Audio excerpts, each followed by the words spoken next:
En juillet 1985, deux petites filles ont disparu, sans laisser de traces lors d'une colonie de vacances dans les montagnes près de Grenoble. Camille, 9 ans, et sa petite sœur Sophie, 7 ans, se sont volatilisées pendant une excursion guidée, sous la surveillance directe d'un moniteur expérimenté. Pendant 18 années interminables, leurs parents ont vécu dans l'incertitude la plus absolue, cherchant désespérément des réponses que personne ne pouvait leur donner. Les recherches ont mobilisé des centaines de volontaires, des chiens policiers ont ratissé chaque centimètre de la forêt, des plongeurs ont exploré les lacs de montagne. Mais rien. Pas un vêtement, pas un indice, pas la moindre trace des fillettes. Comment deux enfants peuvent-elles disparaître complètement en quelques minutes, sous la surveillance d'adultes responsables, dans un lieu censé être sécurisé? Pendant près de 2 décennies, cette question a hanté une famille, une communauté et tous ceux qui ont suivi cette affaire déchirante. Mais en 2003, alors que plus personne n'espérait comprendre ce qui s'était réellement passé ce jour-là, un homme sur son lit de mort a finalement brisé le silence. Ce qu'il a révélé a transformé 18 années de mystère en une vérité aussi tragique qu'inattendue. Avant de continuer avec cette histoire bouleversante, si vous appréciez les cas mystérieux réels comme celui-ci, abonnez-vous à la chaîne et activez les notifications pour ne manquer aucun nouveau cas. Maintenant, découvrons comment tout a commencé. L'été 1985 était particulièrement chaud dans la région lyonnaise. Pour Gérard et Eliane Laurent, c'était l'occasion parfaite d'offrir à leurs 2 filles des vacances mémorables loin de la chaleur étouffante de la ville.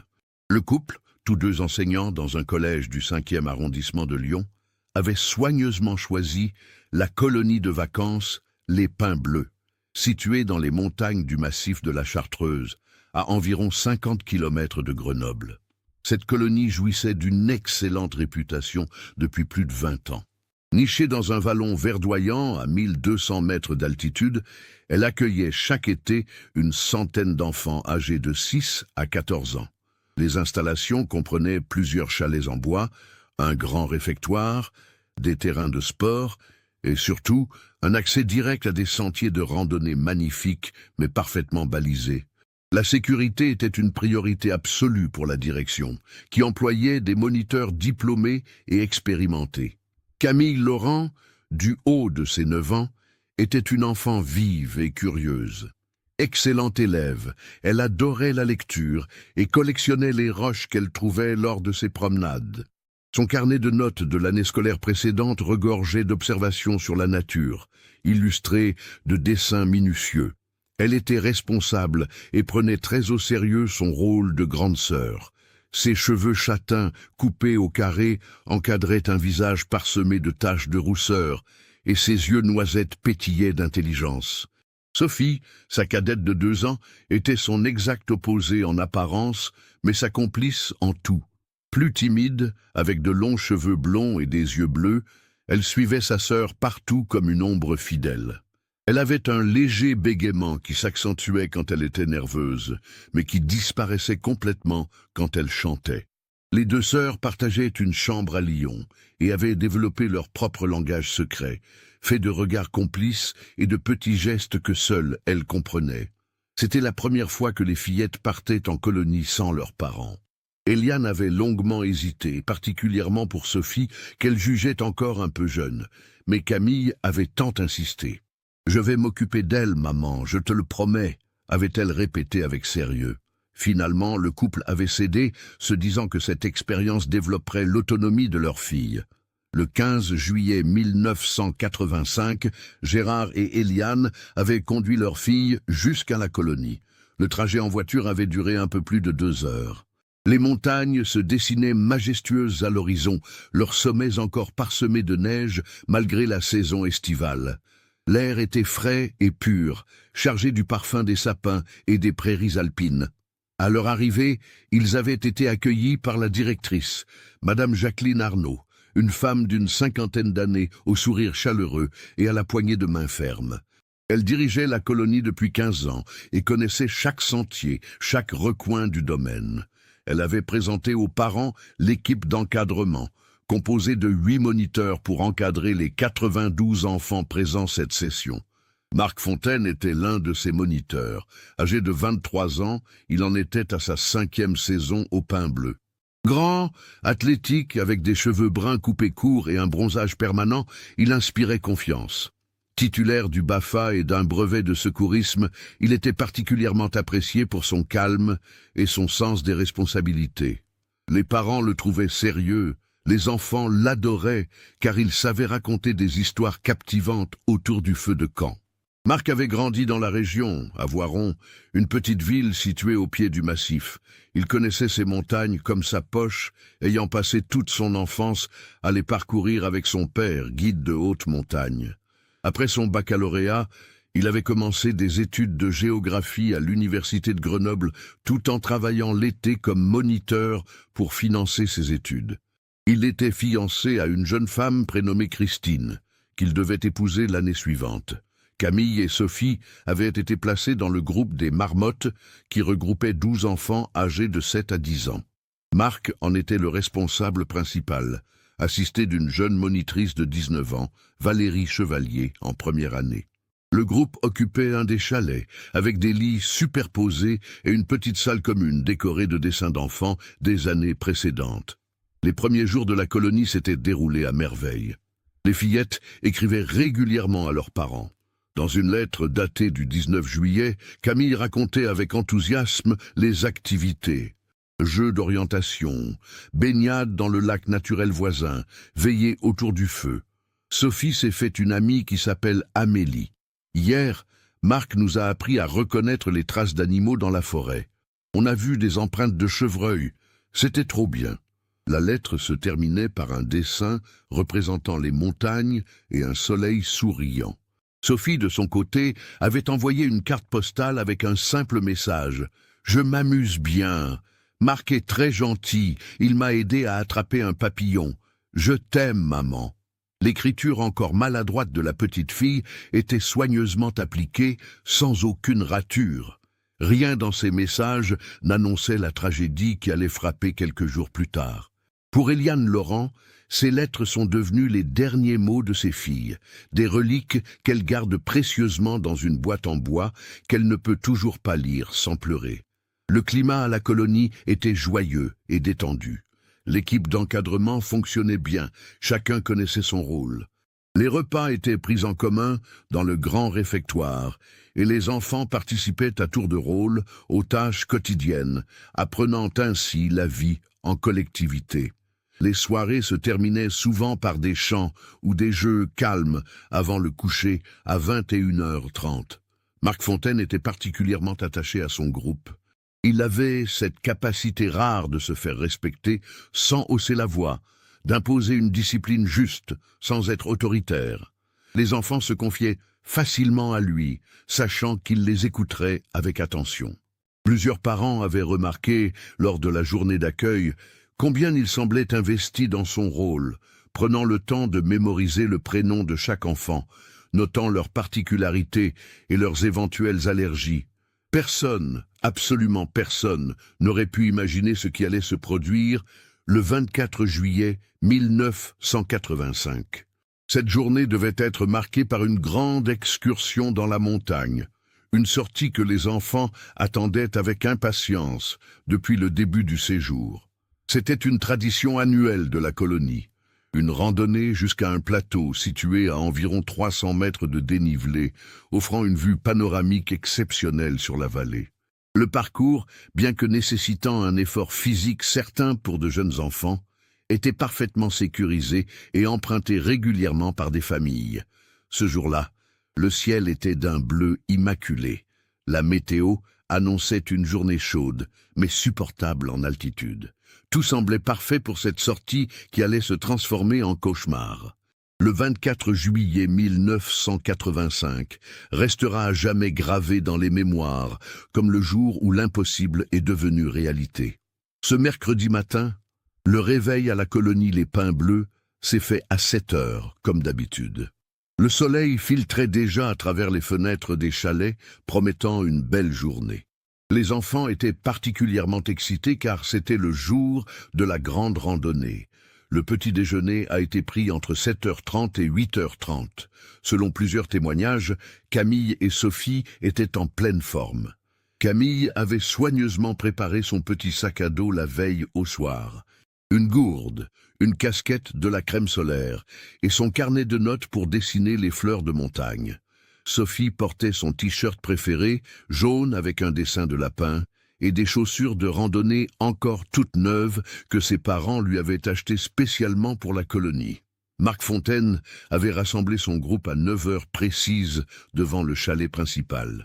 Il avait vérifié que chaque enfant avait de l'eau, un chapeau et de bonnes chaussures. Valérie Chevalier, sa comonitrice, avait fait l'appel. Les 12 enfants étaient présents. Marc avait expliqué le parcours, insistant sur les consignes de sécurité. Rester groupés, ne jamais s'éloigner du sentier et surtout ne jamais dépasser les moniteurs qui ouvraient la marche. Le départ s'est effectué à 9h20. Le groupe des marmottes était accompagné par un autre groupe, celui des chamois, composé de 10 enfants un peu plus âgés et encadré par 2 autres moniteurs, David Mercier et Stéphanie Leblanc. Au total, 22 enfants et 4 adultes prenaient la direction du sentier du Belvédère. Les premiers kilomètres se sont déroulés sans encombre. Le sentier serpentait à travers une forêt de résineux, offrant une ombre bienvenue. Les enfants marchaient 2 par 2. Camille et Sophie étaient ensemble, au milieu du groupe. Plusieurs moniteurs se souviennent les avoir vus discuter entre elles. Sophie montrant du doigt des champignons que Camille identifiait grâce à un petit guide qu'elle avait emprunté à la bibliothèque de la colonie. Vers 10h15, le groupe est sorti de la zone boisée pour aborder un passage en terrain plus découvert, une prairie alpine parsemée de fleurs sauvages. La vue commençait à se dégager sur la vallée en contrebas. Marc Fontaine marchait en tête, suivi de près par les premiers enfants. Valérie fermait la marche, s'assurant que personne ne restait à la traîne. À 10h45, après environ 1h30 de marche, le groupe a atteint un replat naturel que les moniteurs connaissaient bien. C'était un endroit habituel de pause, à mi-parcours environ. Un petit ruisseau descendait de la montagne, formant une vasque naturelle où les enfants pouvaient se rafraîchir les mains et le visage. Quelques rochers plats servaient de siège naturel. Marc a annoncé une pause de 20 minutes. Les enfants se sont dispersés dans un périmètre d'une quinzaine de mètres autour du point de rassemblement, certains s'asseyant sur les rochers, d'autres s'approchant du ruisseau.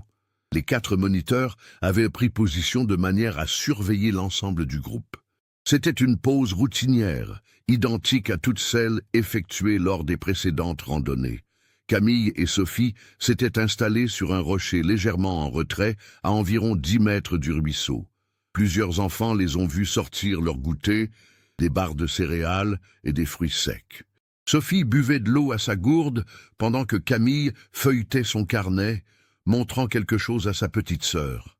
C'est à ce moment précis que tout a basculé, bien que personne ne s'en soit rendu compte immédiatement.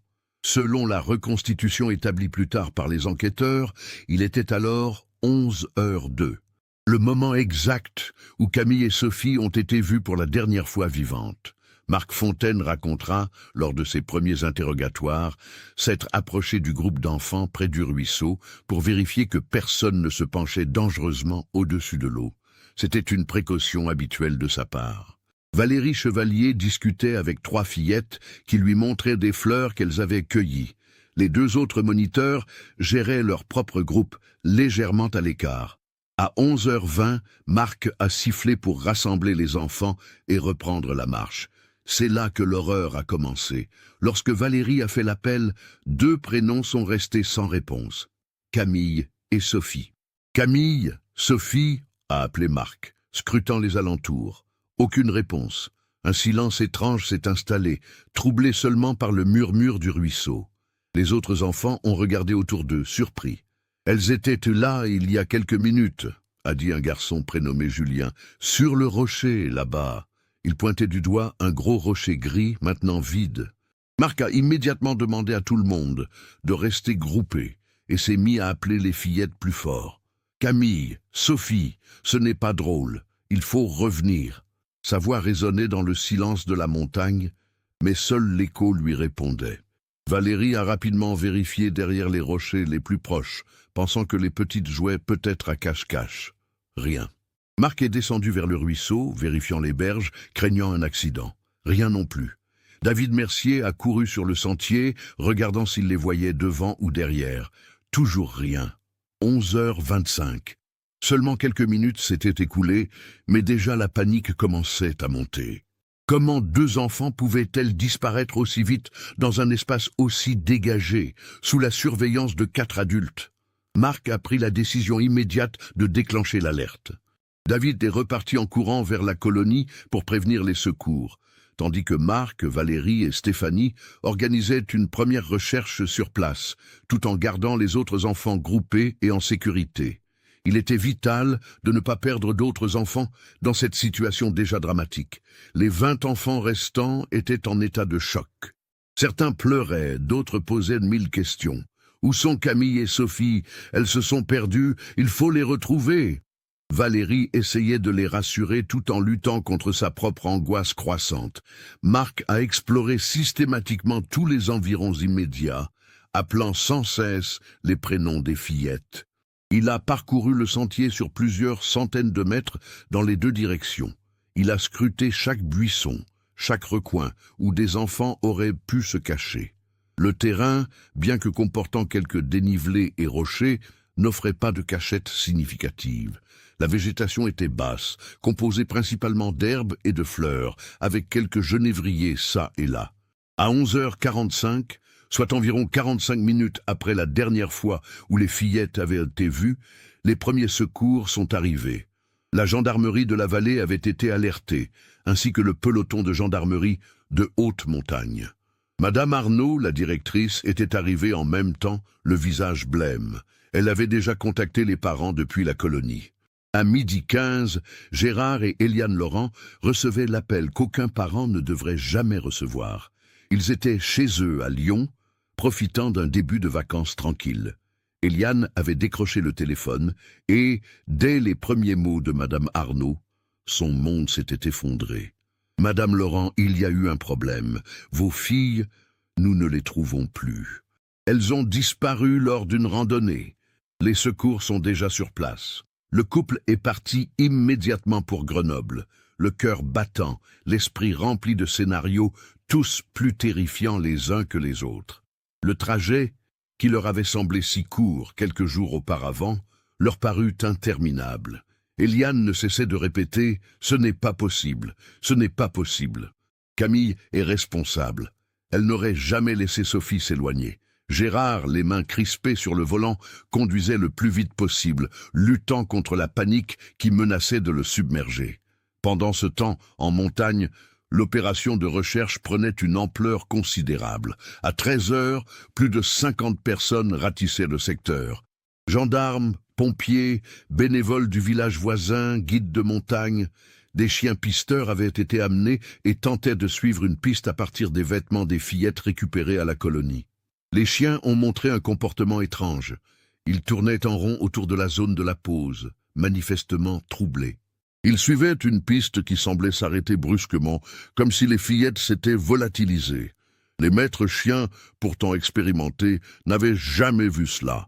Habituellement, même si une piste se perd, les chiens détectent une direction générale. Là, rien. C'était comme si Camille et Sophie avaient cessé d'exister à cet endroit précis. Un hélicoptère de la gendarmerie survolait la zone, utilisant des caméras thermiques pour détecter toute présence humaine. Rien n'a été repéré. Les recherches se sont étendues dans un rayon de 2 kilomètres autour du point de disparition. Chaque sentier, chaque ravin, chaque anfractuosité rocheuse était inspecté méticuleusement. Les autres enfants de la colonie avaient été ramenés au chalet et leurs parents contactés. Beaucoup sont venus les chercher immédiatement, ne voulant pas prendre le moindre risque. En quelques heures, la colonie s'est vidée. Le groupe des marmottes, témoin de la disparition, a été interrogé un par les gendarmes. Mais aucun n'avait rien vu d'inhabituel. Les fillettes étaient là, puis elles n'y étaient plus. Julien, le garçon qui avait indiqué le rocher où il les avait vues pour la dernière fois, a raconté. Elles mangeaient leur goûter. Camille dessinait dans son carnet.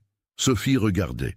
Je suis allé au ruisseau avec les autres. Quand Marc a sifflé, j'ai regardé vers le rocher et elles n'étaient plus là. Je pensais qu'elles étaient déjà revenues vers nous. Amélie, la petite amie de Sophie, pleurait sans pouvoir s'arrêter. Sophie m'avait dit qu'elle voulait me montrer quelque chose après la pause. Elle avait trouvé un joli caillou, mais je ne l'ai jamais revu. Marc Fontaine a été interrogé longuement dès le premier jour. Il a répété inlassablement la même version. Il surveillait les enfants près du ruisseau. Les sœurs Laurent étaient sur leur rocher, et quand il a rassemblé le groupe, elles avaient disparu. Je ne comprends pas. Je les ai vues il y a 5 minutes, peut-être 10 au maximum. Comment ont-elles pu s'éloigner sans que personne ne s'en aperçoive? Son désarroi semblait sincère. Son visage était décomposé. Ses mains tremblaient légèrement. Les enquêteurs ont mesuré les distances, chronométré les déplacements possibles. En 10 minutes, des enfants de 7 et 9 ans auraient pu parcourir au maximum 300 ou 400 mètres, même en courant. Or, tout ce périmètre avait été fouillé dans la première heure. Si elles s'étaient simplement éloignées, on les aurait trouvées. À 17 heures, Gérard et Eliane Laurent sont arrivés sur place. La vision de toute cette agitation, des uniformes partout, de l'hélicoptère qui survolait encore la zone, les a anéantis. Eliane s'est effondrée dans les bras d'un gendarme. Gérard, le teint livide, a demandé d'une voix blanche « Où sont mes filles? Où sont mes petites filles ?» Madame Arnaud a tenté de les rassurer, expliquant l'ampleur des recherches, la mobilisation de tous. Mais les visages graves des secouristes disaient une autre histoire. Plus les heures passaient sans résultat, plus l'espoir s'amenuisait. La nuit est tombée. Les recherches se sont poursuivies à la lumière des projecteurs. On entendait dans la montagne les appels incessants. « Camille! Sophie !»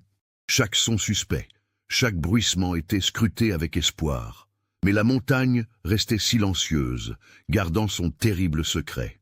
Ce premier jour s'est achevé sans la moindre piste concrète.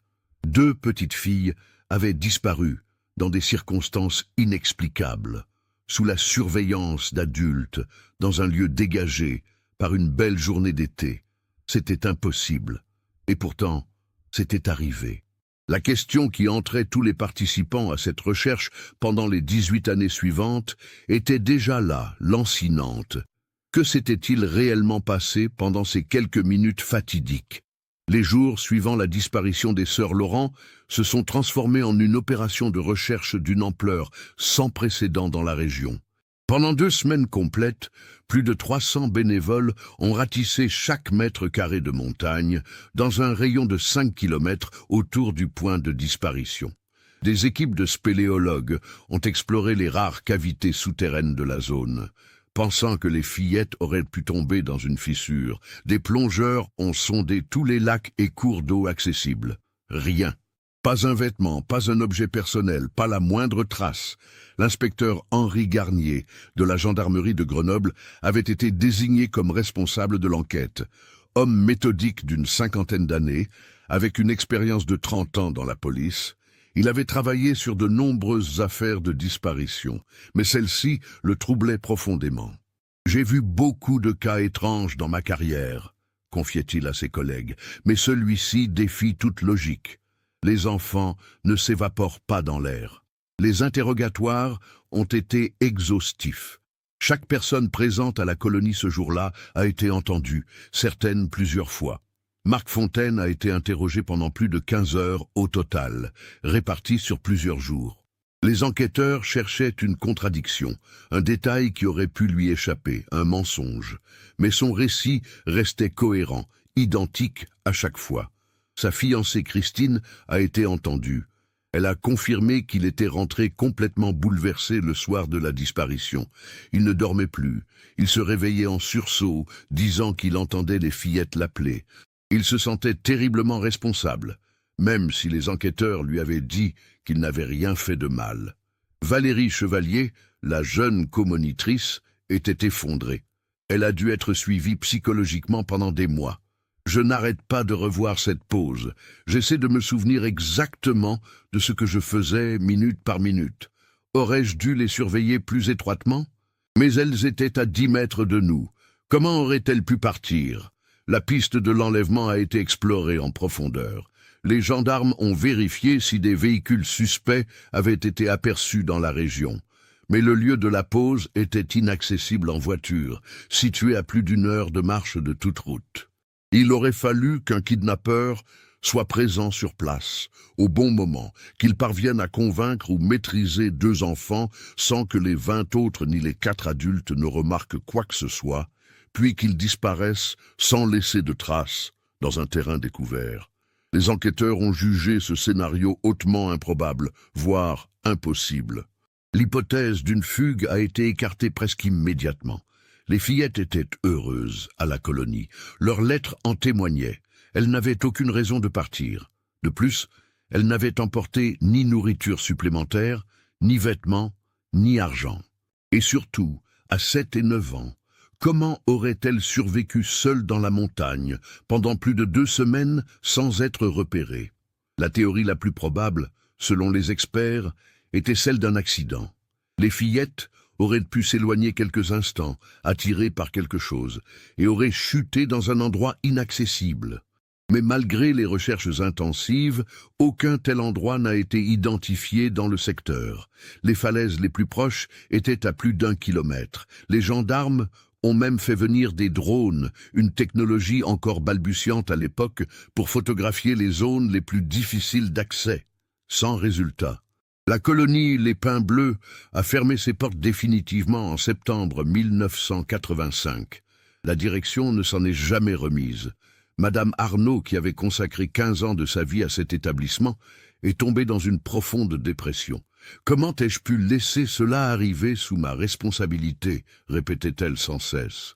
Elle est décédée 3 ans plus tard d'une crise cardiaque. Beaucoup ont dit que c'était le chagrin qui l'avait tuée. Pour Gérard et Eliane Laurent, la vie s'était arrêtée le 24 juillet. Les premiers mois, ils sont restés dans la région, participant activement aux recherches, plaçardant des affiches dans toute la vallée, interrogeant eux-mêmes les habitants. L'affiche montrait 2 photos souriantes de Camille et Sophie avec la mention « Disparu le 24 juillet 1985 ». Si vous avez des informations, contactez la gendarmerie de Grenoble. Eliane a dû être hospitalisée en septembre pour épuisement nerveux. Elle ne mangeait plus, ne dormait plus. Les médecins ont parlé de dépression majeure. Gérard tenait bon par la force des choses, mais ses collègues au collège le trouvaient changé, absent, comme une coquille vide. À la rentrée scolaire, le couple a dû retourner à Lyon pour reprendre le travail. Mais leur maison était devenue un mausolée.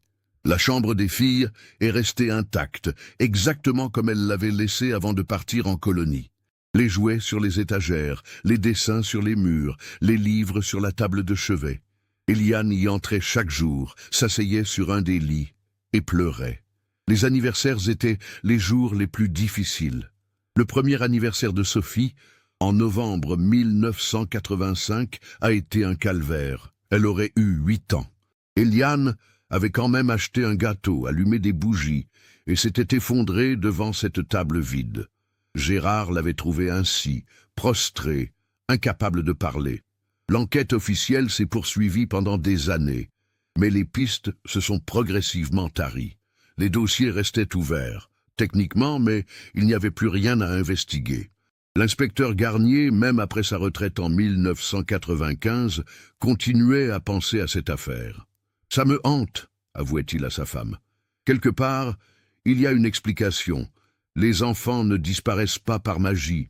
Mais laquelle ? Tous les ans, le 24 juillet, Gérard et Eliane retournaient sur le lieu de la disparition. Ils avaient installé une petite plaque commémorative sur un rocher avec les noms et les dates de naissance de leurs filles. Ils y déposaient des fleurs fraîches, s'asseyaient et restaient là pendant des heures, espérant peut-être entendre un appel, voir leurs filles surgir de derrière un arbre. Mais seul le murmure du ruisseau leur répondait. Le couple s'est progressivement isolé socialement. Les amis ne savaient plus quoi dire, comment se comporter. Les tentatives de réconfort sonnaient faux. « Vous devez continuer à vivre », leur répétait-on. Mais comment vivre quand une partie de vous a disparu sans explication? Les invitations se sont espacées, puis ont cessé. Gérard et Eliane se sont repliés sur eux-mêmes, enfermés dans leur douleur. La relation du couple, si solide auparavant, s'est fissurée sous le poids du chagrin. Ils ne communiquaient plus vraiment, chacun enfermé dans son propre désespoir. Eliane reprochait parfois à Gérard d'avoir insisté pour envoyer les filles en colonie. Lui se reprochait de ne pas avoir écouté ses propres doutes. Ces reproches mutuels, même jamais exprimés clairement, créaient un mur invisible entre eux. Marc Fontaine avait quitté la région peu après la fermeture de la colonie. Il avait terminé ses études et avait trouvé un poste de professeur de géographie dans un lycée de Valence, à environ 100 km de Grenoble. Il s'était marié avec Christine en 1986, comme prévu, mais plusieurs de leurs amis communs ont remarqué qu'il n'était plus le même. Il était devenu plus sombre, plus renfermé, témoignera plus tard un de ses collègues. Il ne parlait jamais de son expérience comme moniteur, alors qu'avant cela semblait être un moment heureux de sa vie.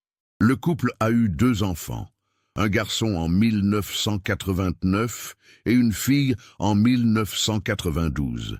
Marc était un père attentif, parfois même surprotecteur. Il ne laissait jamais ses enfants hors de sa vue.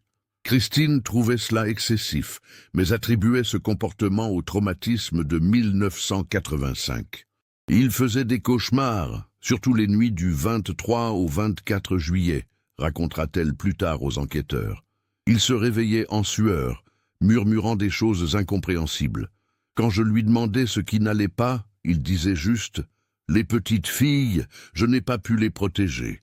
Je pensais que c'était simplement le poids de la culpabilité. » Comment aurais-je pu imaginer que c'était bien plus que ça?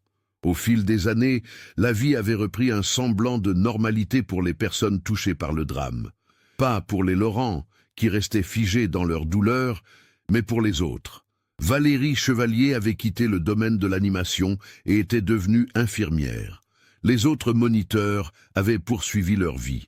Les enfants témoins avaient grandi, certains gardant un souvenir flou de cet été terrible, d'autres en étant profondément marqués.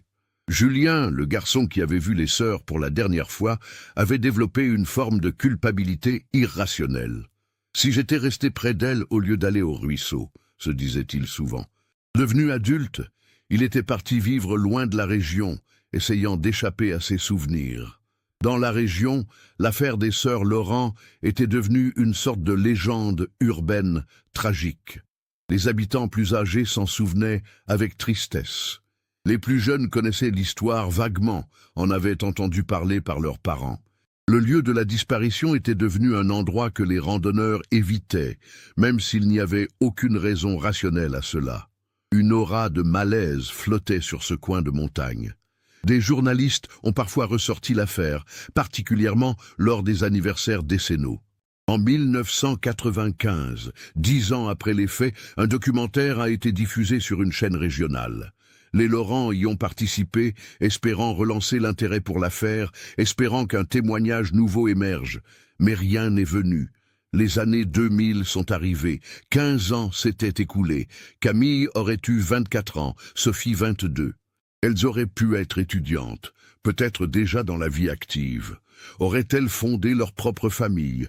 Eliane imaginait souvent ces vies parallèles, ces existences qu'elle ne connaîtrait jamais. Gérard avait pris sa retraite de l'enseignement en 2002. Sa santé déclinait. Le chagrin prolongé avait eu raison de son cœur, littéralement. Il avait fait plusieurs alertes cardiaques. Les médecins étaient clairs. Le stress et la douleur émotionnelle avaient contribué à son état.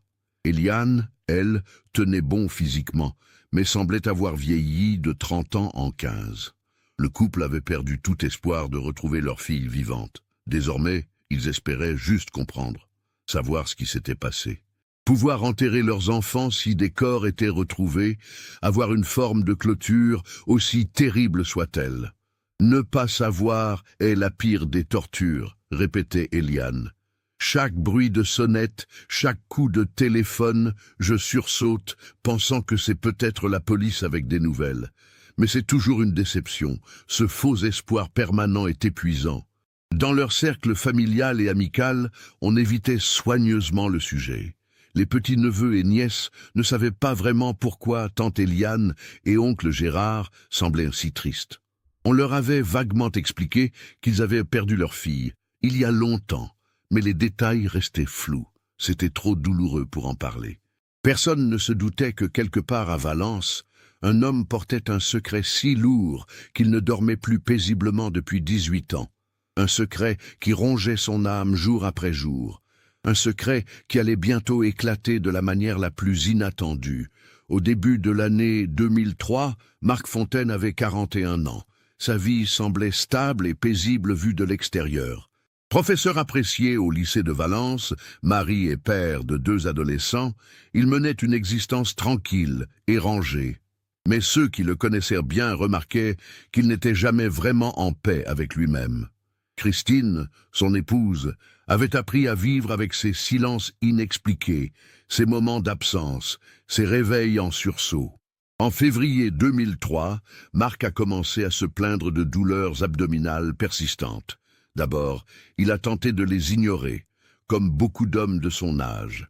Mais la douleur s'intensifiait, accompagnée d'une fatigue inhabituelle et d'une perte de poids progressive. Christine l'a convaincu de consulter un médecin. Les premiers examens ont révélé quelque chose d'anormal. Des analyses complémentaires ont été prescrites. Le 15 mars 2003, Marc et Christine étaient assis dans le cabinet d'un oncologue de l'hôpital de Valence.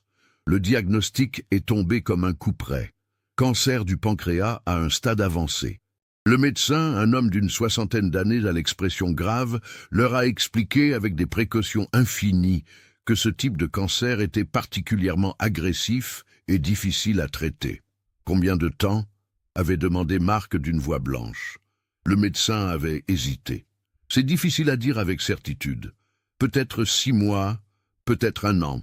Nous allons tout faire pour vous offrir la meilleure qualité de vie possible dans le temps qui reste. Christine s'était effondrée. Leur fils avait 14 ans, leur fille 11. Comment annoncer cela aux enfants? Comment accepter cette sentence de mort? Marc, étrangement, était resté très calme. « Je comprends », avait-il simplement dit.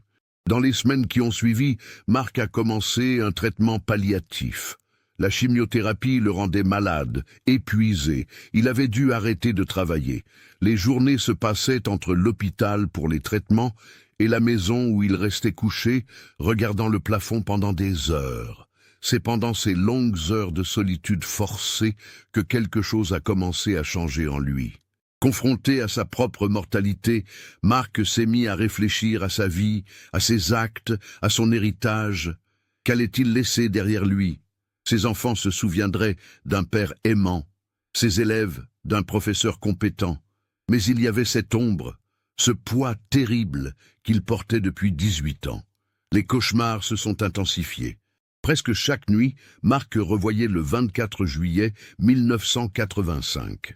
Il revoyait les visages de Camille et Sophie. Il entendait leur voix. Dans ses rêves, elles le suppliaient. « Pourquoi? Pourquoi tu ne dis rien ?» Il se réveillait en sueur, parfois en criant, terrifiant Christine qui ne savait plus comment l'aider. Un soir de mai, alors que Christine dormait à côté de lui, Marc a passé la nuit entière les yeux ouverts. Les mots de l'oncologue résonnaient dans sa tête. 6 mois, peut-être 1 an. Qu'allait-il emporter dans sa tombe? La vérité qu'il taisait depuis si longtemps, et Gérard et Éliane Laurent, ne méritaient-ils pas de savoir? N'avaient-ils pas le droit de comprendre enfin ce qui était arrivé à leur fille? Mais la peur était là, paralysante. Dire la vérité signifiait détruire sa propre famille. Christine découvrirait qu'elle avait vécu avec un homme qui lui avait menti pendant toutes ces années. Ses enfants apprendraient que leur père... Non, c'était impossible. Il ne pouvait pas faire ça. Il allait emporter son secret dans la tombe. Les jours passaient. L'état de Marc se dégradait lentement, mais inexorablement. En juin, il avait perdu 15 kilos. Son visage était émacié, son teint cireux. Les médecins avaient avoué à Christine que le pronostic était pire que prévu. Peut-être 2 ou 3 mois, avait-il murmuré. Marc avait demandé à être hospitalisé. Les douleurs étaient devenues insupportables malgré la morphine. Il était couché dans une chambre individuelle de l'hôpital, regardant par la fenêtre les montagnes au loin. ces mêmes montagnes où tout s'était passé. Le 15 juillet 2003, 9 jours avant le 18e anniversaire de la disparition, quelque chose s'est brisé en Marc. Il a demandé à Christine de faire venir un prêtre. Elle a été surprise. Marc n'était pas particulièrement religieux. « Tu veux te confesser ?» avait-elle demandé doucement. Il avait hoché la tête, incapable de parler. Le père Michel, un prêtre d'une 50aine d'années attaché à l'hôpital, est venu. Il a parlé longtemps avec Marc, derrière une porte close. Quand il est ressorti, son visage était grave. Il n'a rien dit à Christine, tenue par le secret de la confession, mais il avait murmuré à Marc « Vous devez faire ce qui est juste, pas seulement pour votre âme, mais pour ses parents qui souffrent encore. » Cette nuit-là, Marc a pris sa décision. Il allait parler, il allait tout dire, peu importaient les conséquences. Il était en train de mourir de toute façon. Sa famille souffrirait, c'était inévitable, mais les Laurent méritaient de savoir. Après 18 années d'agonie, ils méritaient la vérité.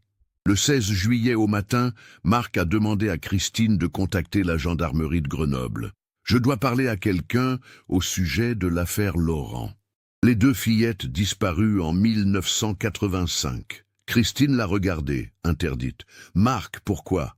C'est du passé. Tu as déjà été interrogé à l'époque. »« Parce que je n'ai pas tout dit, » a murmuré Marc, les larmes aux yeux. « Je n'ai jamais dit la vérité. » Christine a senti le sol se dérober sous ses pieds. « Qu'est-ce que tu veux dire? »« Marc, qu'est-ce que tu veux dire par là ?» Mais il avait détourné le regard, épuisé, refusant d'en dire plus avant l'arrivée des autorités. L'inspecteur Garnier, bien que retraité depuis plusieurs années, a été contacté. Quand on lui a annoncé que Marc Fontaine voulait faire une nouvelle déclaration concernant l'affaire Laurent, il a immédiatement compris que quelque chose d'important allait être révélé. « J'arrive », avait-il simplement dit au téléphone. Le 17 juillet 2003, l'inspecteur Garnier est entré dans la chambre d'hôpital de Marc Fontaine. Il était accompagné d'un inspecteur plus jeune et d'un procureur. Ils ont vu un homme mourant, un spectre de celui qu'ils avaient interrogé 18 ans auparavant. Marc était sous perfusion, visiblement très affaibli, mais son regard était déterminé. « Monsieur Fontaine, nous sommes venus comme vous l'avez demandé », a commencé Garnier d'une voix douce. « Que voulez-vous nous dire ?» Marc a fermé les yeux un instant, rassemblant ses forces.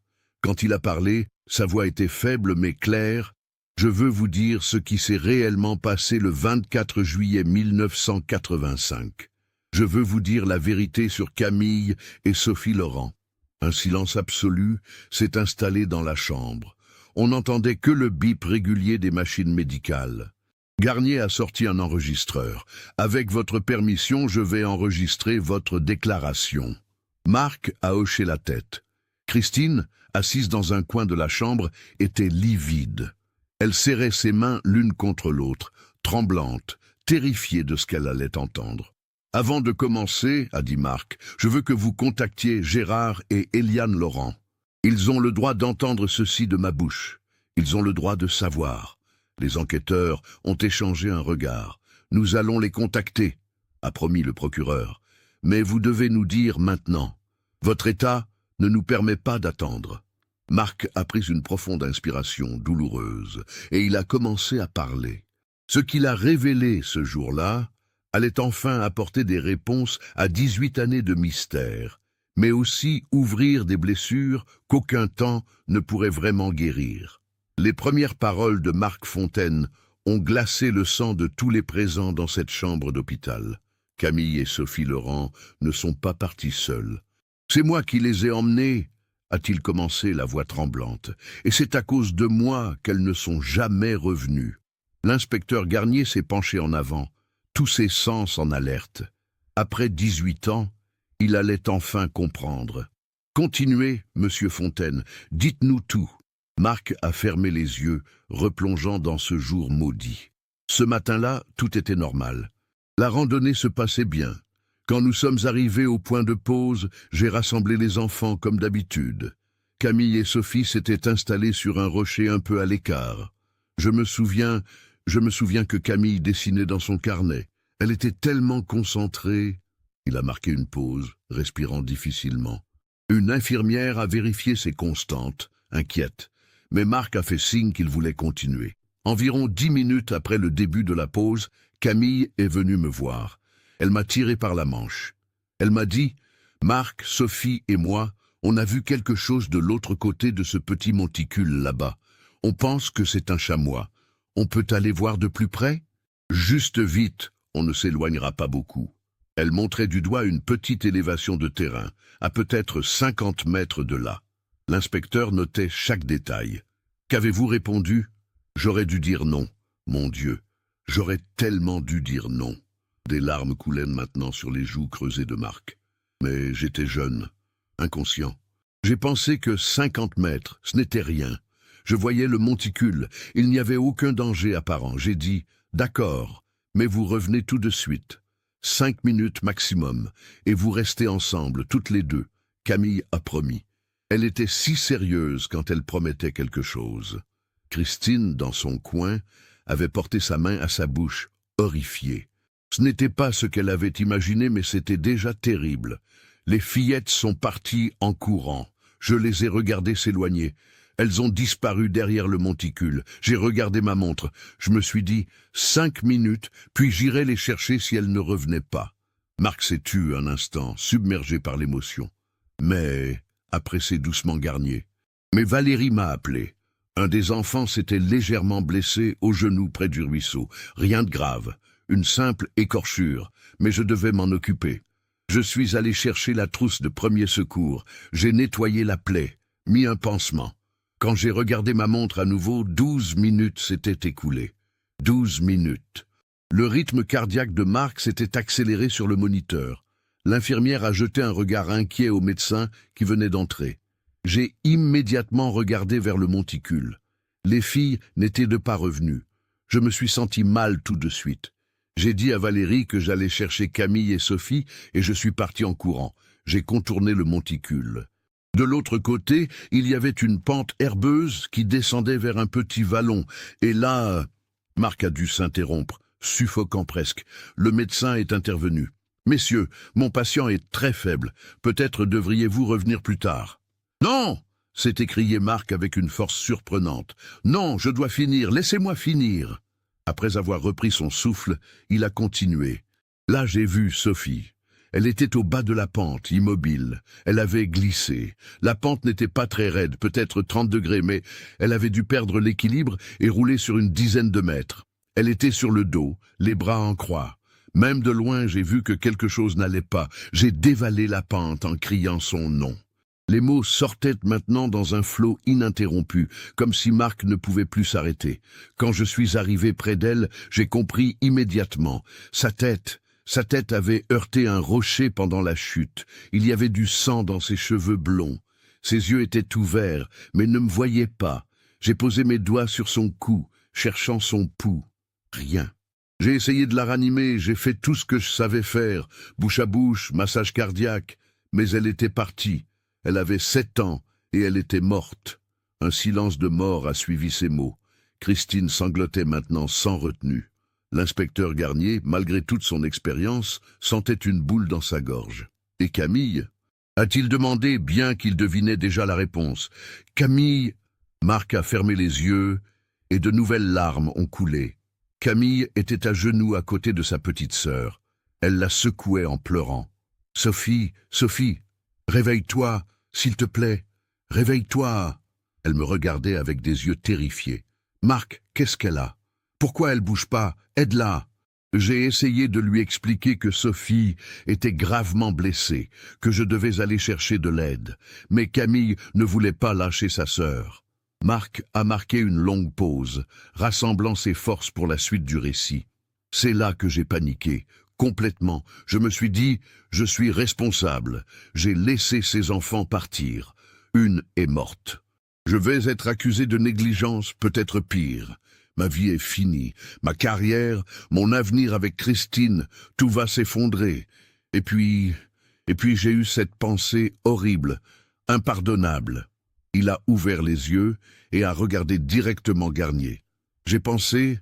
Si personne ne sait qu'elles sont parties avec ma permission, si tout le monde pense qu'elles se sont éloignées d'elles-mêmes, je ne serai pas tenu responsable. C'est monstrueux, je sais. Mais c'est ce que j'ai pensé. J'avais 23 ans. J'étais terrorisé et j'ai pris la pire décision de ma vie. Qu'avez-vous fait? La voix de Garnier était glaciale maintenant. J'ai dit à Camille qu'on allait cacher Sophie quelque part et que j'irais chercher les secours après. Que personne ne devait savoir qu'elles étaient reparties. Camille ne comprenait pas. Elle pleurait, disait qu'il fallait prévenir tout de suite. Mais j'ai insisté. J'ai manipulé une enfant de 9 ans en état de choc. Marc respirait par à-coups maintenant, la douleur physique et émotionnelle se mêlant. J'ai porté le corps de Sophie. Il y avait, à environ 100 mètres de là, une fissure dans le rocher, une sorte de crevasse naturelle, pas très large, mais profonde. On ne la voyait pas si on ne savait pas qu'elle était là. Mon père me l'avait montré des années auparavant. J'y suis allé avec Camille, qui me suivait en pleurant. J'ai déposé Sophie dans cette crevasse. Son corps a glissé dans l'obscurité. Je n'ai même pas entendu quand il a touché le fond. L'horreur de la scène qu'il décrivait était presque insoutenable. Christine avait quitté la chambre en courant, incapable d'en entendre davantage. Et ensuite, a demandé le procureur, la mâchoire serrée. Ensuite, Marc a fermé les yeux à nouveau. Ensuite, je me suis tourné vers Camille. Elle me regardait avec ses yeux immenses, pleins de larmes et d'incompréhension. Elle a dit « Pourquoi tu as fait ça? Il faut sortir Sophie de là.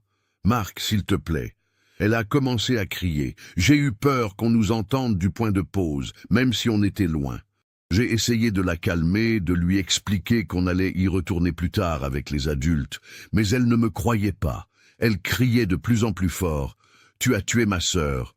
Tu l'as tuée. » Marc sanglotait maintenant. Elle ne comprenait pas que Sophie était déjà morte quand je l'avais trouvée. Dans son esprit d'enfant, c'était moi le coupable. Elle est devenue hystérique. Elle s'est mise à courir vers la crevasse, voulant rejoindre sa sœur. Je l'ai rattrapée. On était juste au bord. Je la tenais par le bras. Elle se débattait, criait. Et là, il s'est tu. Le silence était insoutenable. Et là, a répété Garnier, elle a perdu l'équilibre. Ou peut-être que je l'ai fait perdre en la tenant trop fort. Je ne sais plus. Tout s'est passé si vite. Elle a basculé en arrière. J'ai essayé de la retenir, j'ai vraiment essayé. Mais ses mains ont glissé des miennes. Elle est tombée dans la crevasse. J'ai entendu un cri, puis un bruit sourd, puis plus rien. Plus rien du tout. Marc pleurait sans retenue maintenant. Je me suis penché au-dessus de la fissure. J'ai appelé. Aucune réponse. Juste l'obscurité et le silence. Camille était tombée au moins 10 mètres plus bas, avec Sophie, mes 2 petites. Sa voix s'est brisée complètement. Le médecin a fait un signe aux enquêteurs. Il a besoin de se reposer. Vous avez ce qu'il vous faut pour l'instant. Mais Marc a agrippé le bras de Garnier avec une force surprenante. Attendez, il faut que vous alliez les chercher. Il faut que leurs parents puissent les enterrer. Je vais vous dire exactement où c'est. Vous avez une carte? Le jeune inspecteur a sorti une carte topographique de la région. Avec des mains tremblantes, Marc a montré l'emplacement du point de pause, puis a tracé approximativement le chemin vers le monticule et la crevasse. C'est là, à environ 150 mètres au nord-ouest du point de pause. La crevasse fait peut-être 40 centimètres de large à l'ouverture. Elle est cachée par des buissons de genévrier. C'est pour ça que les recherches ne l'ont jamais trouvée. Vous allez leur dire que je suis désolé? Aux parents? Garnier a replié la carte sans répondre. Son visage était de marbre. Nous allons vérifier vos déclarations, monsieur Fontaine. Si ce que vous dites est vrai, les corps des fillettes Laurent seront récupérés et rendus à leur famille. Et moi? A demandé Marc faiblement. Qu'est-ce qui va m'arriver? Le procureur a répondu froidement.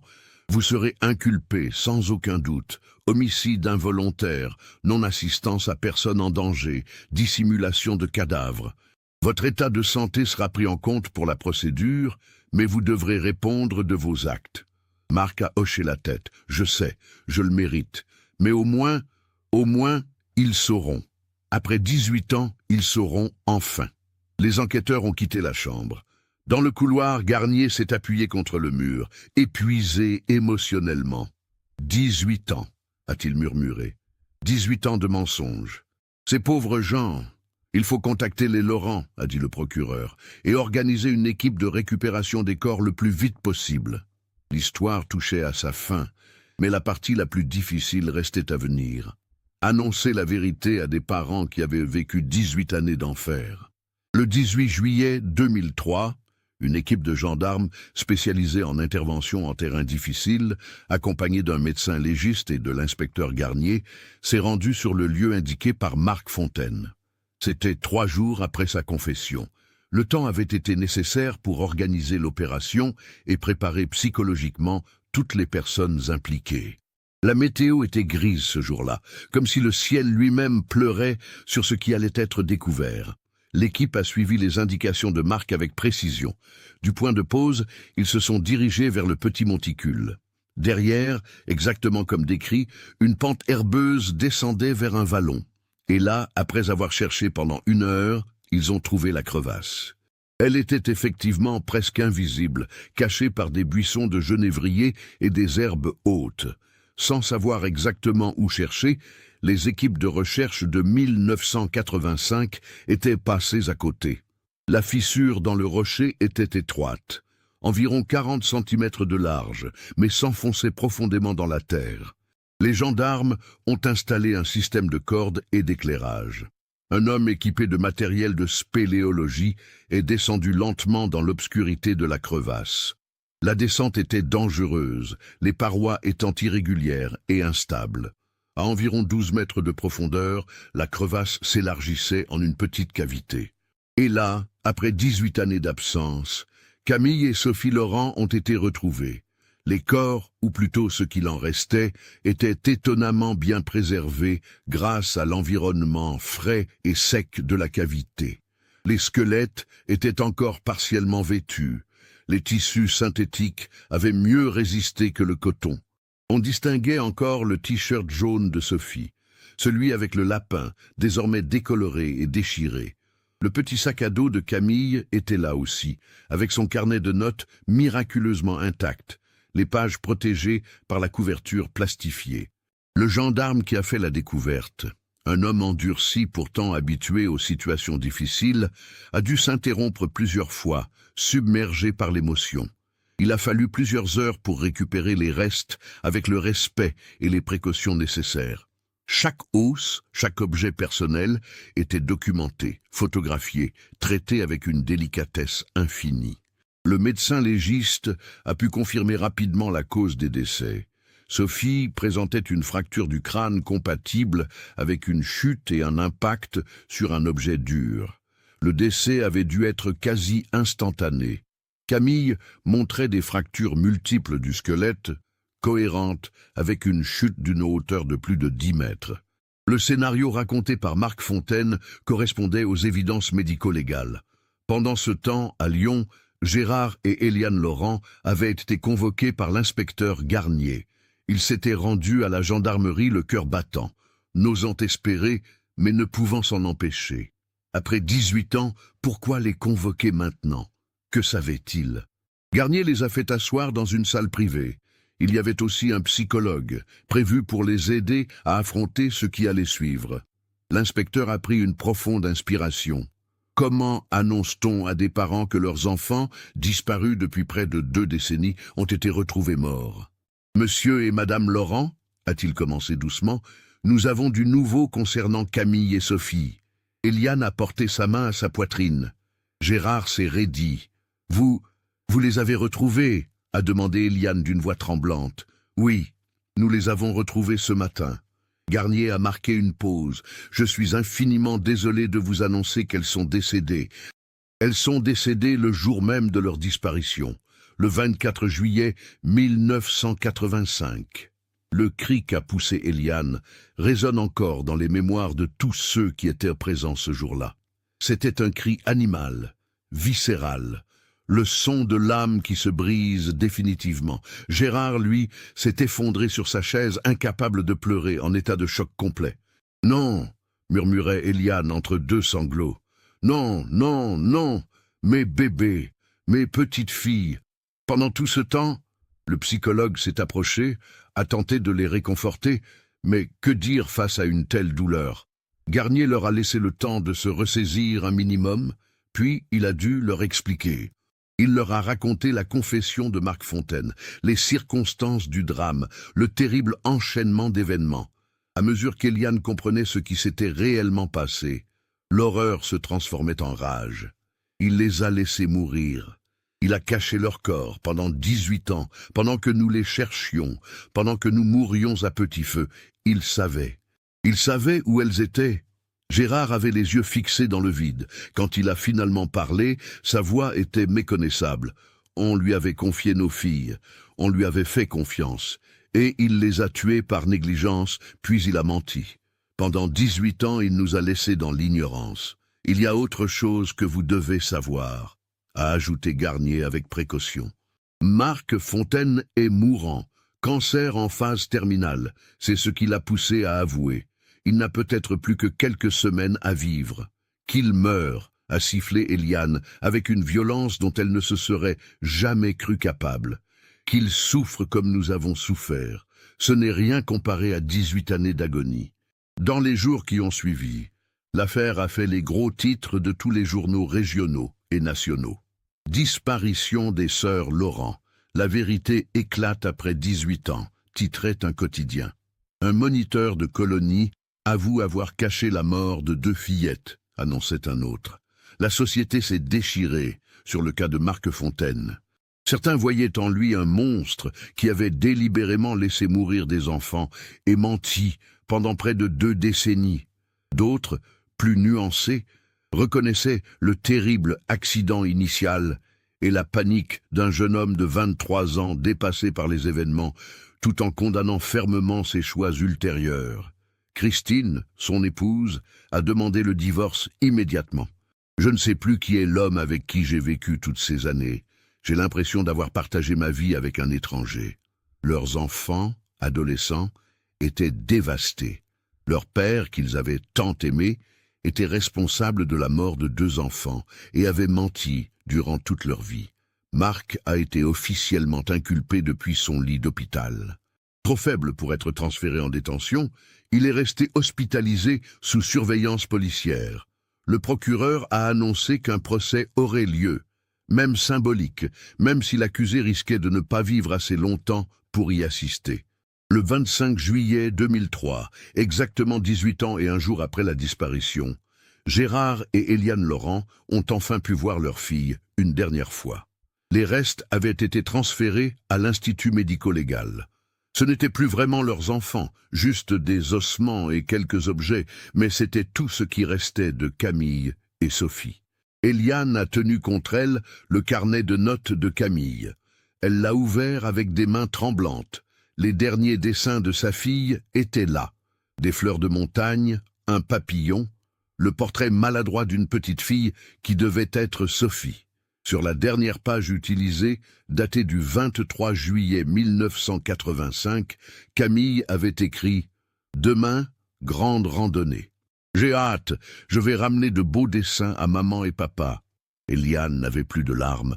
Elle était au-delà des pleurs, dans une zone de douleur pure, où les émotions n'ont plus de nom.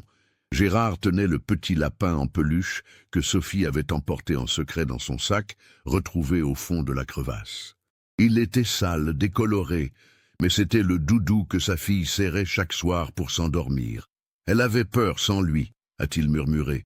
C'est pour ça qu'elle l'avait caché dans son sac, nos petites filles. Les funérailles ont eu lieu début août 2003. Une cérémonie sobre mais émouvante dans l'église du 5e arrondissement de Lyon, où les fillettes avaient été baptisées. Des centaines de personnes étaient présentes. Anciens camarades de classe, devenus adultes, enseignants, voisins, et de nombreux inconnus touchés par cette histoire tragique. 2 petits cercueils blancs contenaient les restes de Camille et Sophie Laurent. 18 ans après leur départ pour une colonie de vacances qui devait être joyeuse, elles rentraient enfin chez elles pour être mises en terre. Le curé, dans son homélie, a parlé de justice, de pardon, de la difficulté de comprendre pourquoi de telles tragédies arrivent. Mais ces mots, aussi bien intentionnés soient-ils, semblaient vides face à l'ampleur du drame. Comment parler de pardon quand la douleur est si totale? Marc Fontaine n'a évidemment pas assisté aux funérailles. Il était toujours à l'hôpital, de plus en plus faible. Il a demandé à ce qu'on transmette ses excuses aux parents, mais Eliane et Gérard ont refusé de recevoir quelque message que ce soit de sa part. 3 semaines après sa confession, le 8 août 2003, Marc Fontaine est décédé. Le cancer l'avait emporté. Ses derniers jours ont été solitaires. Christine et les enfants ne lui rendaient plus visite. Il était mort comme il avait vécu depuis 1985, avec son terrible secret, même si ce secret avait finalement été révélé. Certains ont vu dans sa mort une forme de justice. D'autres ont estimé qu'il avait échappé à un procès et à une condamnation qu'il méritait.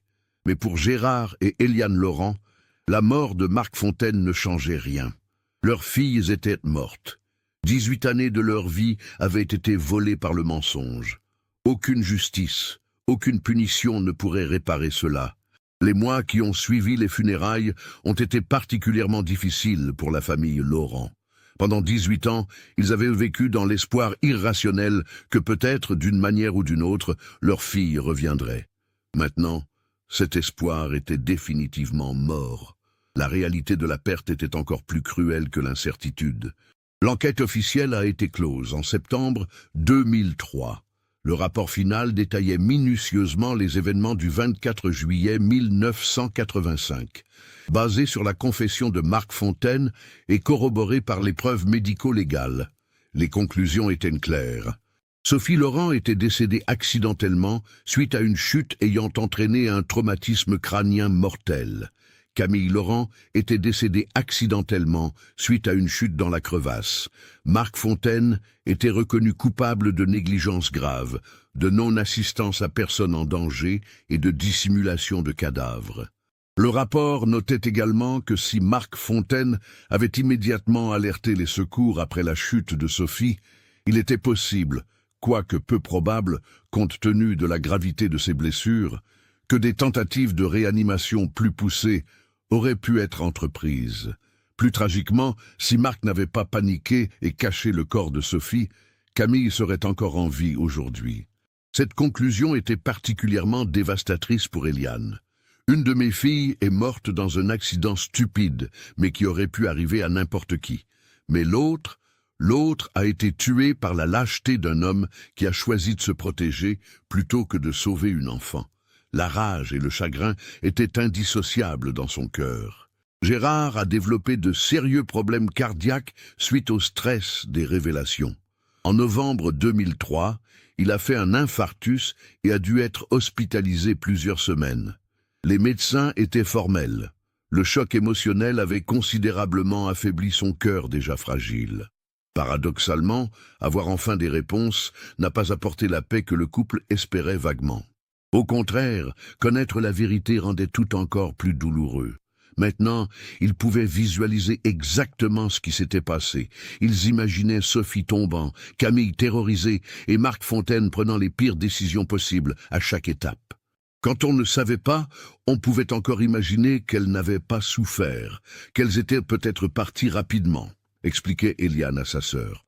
Maintenant, je sais que Camille a vu sa sœur mourir, qu'elle a été manipulée par un adulte en qui elle avait confiance, qu'elle est morte seule dans le noir, avec le corps de Sophie.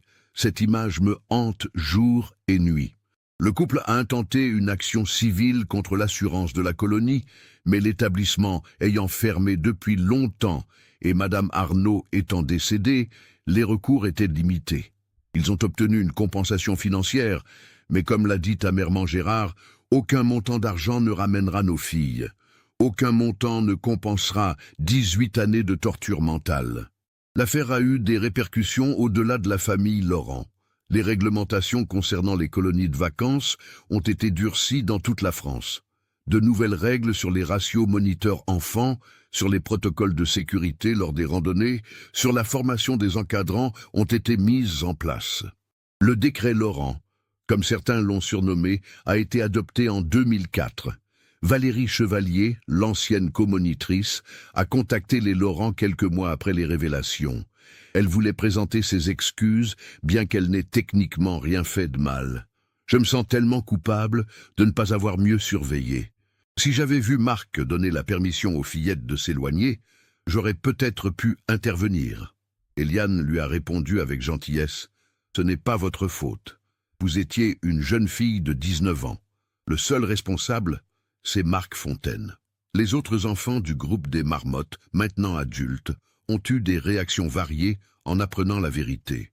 Julien, celui qui avait vu les sœurs pour la dernière fois, a exprimé un mélange de soulagement et de tristesse. Pendant des années, j'ai pensé que j'aurais peut-être pu faire quelque chose. Maintenant, je sais que non. Elles n'étaient déjà plus là où je les avais vues. Mais c'est tellement triste de savoir ce qui leur est vraiment arrivé. Amélie, la petite amie de Sophie, devenue professeure des écoles, a écrit une longue lettre au Laurent. Sophie était ma meilleure amie cette semaine-là.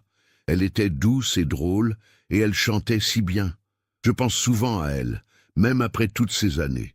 Je suis désolé que vous ayez dû attendre si longtemps pour savoir. Personne ne mérite ça. L'inspecteur Garnier, bien que retraité, a suivi l'affaire jusqu'à sa conclusion. Dans une interview accordée à un journal local, il a déclaré « En 35 ans de carrière, c'est l'affaire qui m'a le plus hanté. Nous avions cherché partout, interrogé tout le monde, mais nous n'avions jamais imaginé qu'un des moniteurs puisse mentir à ce point. » Marc Fontaine a joué un rôle parfait pendant 18 ans. Sa confession a été un choc, mais aussi un soulagement. Au moins, la famille Laurent peut maintenant faire son deuil correctement. En 2004, un an après les révélations, Gérard et Eliane sont retournés une dernière fois sur le lieu de la disparition.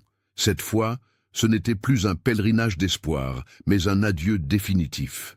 Ils ont remplacé l'ancienne plaque commémorative par une nouvelle, plus grande, qui se trouve toujours là aujourd'hui. L'inscription est simple mais poignante. À la mémoire de Camille Laurent, 1976-1985, et Sophie Laurent, 1978-1985. Deux sœurs qui aimaient la montagne et la vie. Disparues ici le 24 juillet 1985, retrouvées le 18 juillet 2003. Vous vivrez toujours dans nos cœurs. Le couple a également fait installer une deuxième plaque près de la crevasse, maintenant scellée pour des raisons de sécurité. Cette plaque met en garde les randonneurs sur les dangers de s'éloigner des sentiers balisés, même sur de courtes distances. Les années ont passé lentement. Gérard est décédé en 2007 d'un nouvel infarctus. Sur son lit de mort, il tenait la dernière lettre que Camille lui avait écrite de la colonie. Eliane est convaincue qu'il est mort d'un cœur brisé, incapable de se remettre de la perte de ses filles et des circonstances horribles de leur mort. Eliane vit toujours à Lyon aujourd'hui. Elle a maintenant plus de 75 ans. Sa maison est un sanctuaire dédié à la mémoire de Camille et Sophie. Des photos couvrent les murs, montrant deux petites filles souriantes qui ne vieilliront jamais. La chambre des filles a été transformée en une sorte de musée personnel, conservant leurs jouets, leurs livres, leurs dessins. Elle donne régulièrement des conférences dans les écoles et les associations sur l'importance de la sécurité des enfants. « Mes filles sont mortes à cause d'une série de mauvaises décisions, dit-elle aux audiences. Un accident aurait pu être simplement un accident, mais la lâcheté et le mensonge l'ont transformée en tragédie absolue.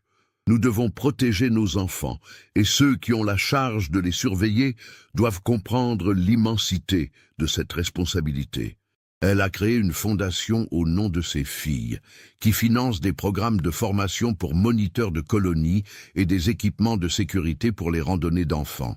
Si l'horreur que nous avons vécue peut au moins servir à éviter qu'une autre famille connaisse la même chose, alors peut-être que Camille et Sophie ne seront pas mortes complètement en vain. Christine, l'ex-femme de Marc Fontaine, a refait sa vie loin de la région.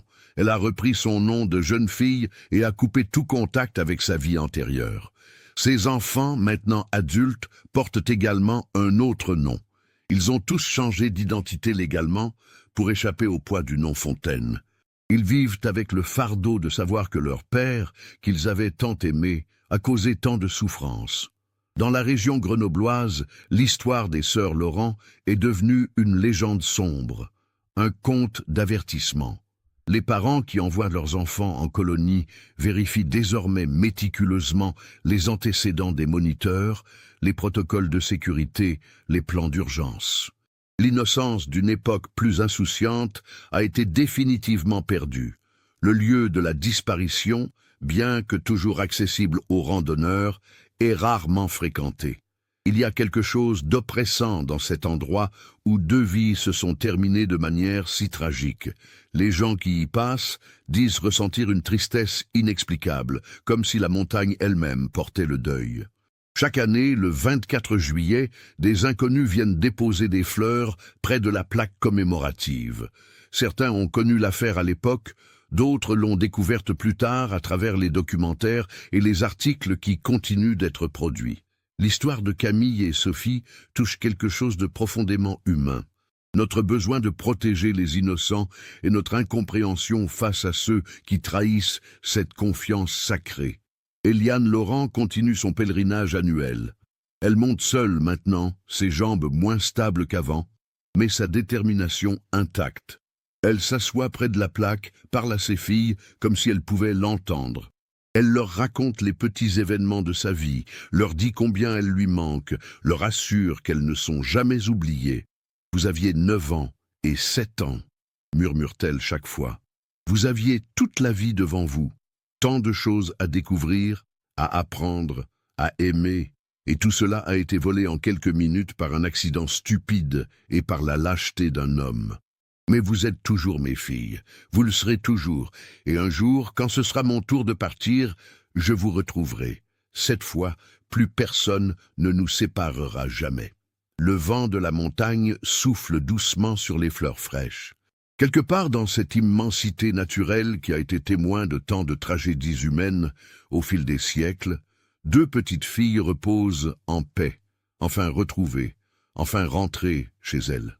Leur histoire, aussi déchirante soit-elle, rappelle à tous l'importance cruciale de la responsabilité, de l'honnêteté et de la valeur inestimable de la vérité, même quand elle arrive trop tard.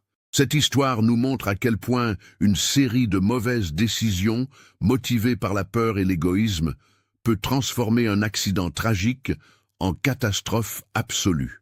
Marc Fontaine a choisi de protéger sa propre réputation plutôt que de faire ce qui était juste. Et cette décision a coûté la vie à Camille Laurent et a volé 18 années de paix à ses parents. Ce cas soulève des questions profondes sur la responsabilité, le courage moral et les conséquences durables du mensonge. Qu'en pensez-vous? Avez-vous perçu les signes tout au long de cette narration? Partagez vos réflexions dans les commentaires. Si vous avez été touché par cette histoire et que vous appréciez ce type d'investigation approfondie, n'oubliez pas de vous abonner à la chaîne et d'activer les notifications. Laissez votre like si ce récit vous a marqué et partagez-le avec quelqu'un qui s'intéresse également à ce genre de cas.